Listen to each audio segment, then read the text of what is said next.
திருச்சிக்கு வந்துட்டு நம்ம அத்தோ பைஜோ சாப்பிட்லன்னா எப்படிங்க? திருச்சி மக்கள் கண்டிப்பாக ஒரு தடவையாவது சாப்பிட்ருப்பீங்கன்னு நான் நம்புகிறேன். இது தெப்பக்குளத்தில் அந்த ஆர்ச்சுக்கு பக்கத்தில் உள்ள அத்தோ பைஜோ கடை தான். நான் வந்து இங்கே ஹோலி கிராஸில் படித்தப்போ அடிக்கடி இங்கே வந்து சாப்பிடுவேன்.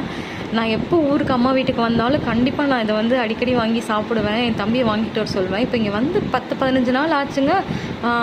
என்னால் கடைக்கு போய் சாப்பிடவே முடியல. இன்றைக்கி நம்ம சாப்பிட்டே ஆகணும்னு சொல்லி பார்சல் வாங்கிட்டு வந்துட்டு இங்கே பாருங்கள், மசாலா எக்கு. இது நான் ஒன்று தான் வாங்கினேன். என் தம்பி 4-5 அட் அ டைமில் சாப்பிடுவான்.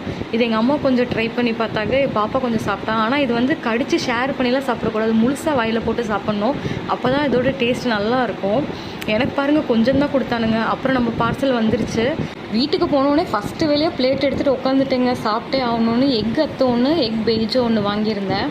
இதில் ஆனியன் பாருங்கள், நல்லா ஸ்லைஸாக மெல்லிஸாக வெட்டியிருப்பார். அதனால் எக்ஸ்ட்ரா ஆனியனும் கேட்டு வாங்கிட்டேன். இதுக்கு வந்து வாழைத்தண்டு சூப் கொடுப்பாங்க தொட்டுக்க.